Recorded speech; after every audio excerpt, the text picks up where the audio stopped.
Welcome back. It's the case of the disappearing money for one local small business in the tune of $10,000. 13 Investigates Anchor Tricia Kean shows us sometimes your security measures just aren't enough.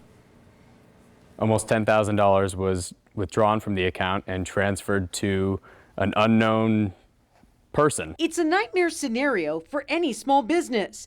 It happened to Desert Gym Cats back in September. Initially, it was just okay, this is clearly a fraudulent transaction. We're going to report it to the bank. We would get it refunded. But Bank of America denied the claim. They said that this transaction went through via authorized methods. It didn't really make too much sense. So from there, we had months of meetings with workers at the bank and managers of our local branch. When that didn't provide answers, Desert Gym Cats reached out to 13 Investigates. We contacted Bank of America. They tell us the money was sent using a required security code. In a statement, the bank says the transaction, quote, involved our sending a code to the sender's device that must be correctly entered by the sender before the transaction can proceed.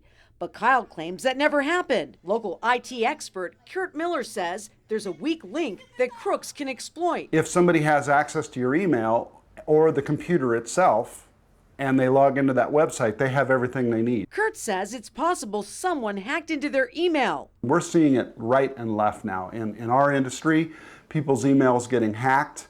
They go in, they use tools to pilfer all the private information. We had Kyle do some digging, and he discovered these emails from September when Bank of America contacted his business saying your online banking passcode was reset.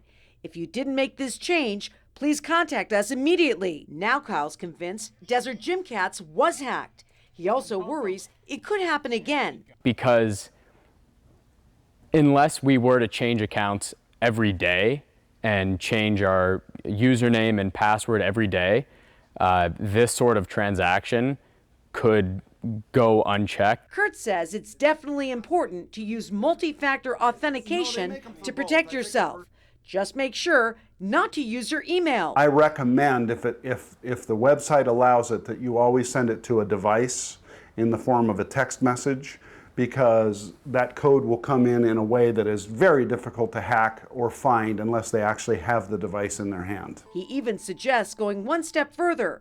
Additional security like Duo verifies a user's identity when logging on. Duo Push is the fastest and most secure method of two-factor authentication available. I open the push on my smartphone, read the contextual information on the notification to confirm, and hit the green button to accept. There are also free authenticator apps. Instead of sending you a code to a device, they will actually tell you on the screen to open your authenticator app, and it's generating numbers, and they change every 30 seconds. Like 6 digits, and it'll say, enter the number you see on your screen right now. Kurt admits anything can be hacked, and these extra security steps are just a deterrent. But it may be just enough to get a hacker moving on to someone else. I get that it's a second step and it's a little bit of nuisance, but it's 5 extra seconds that could save you thousands of dollars in money transfers out of your account. 13 consumer advocate Tricia Kean. Well, looking ahead,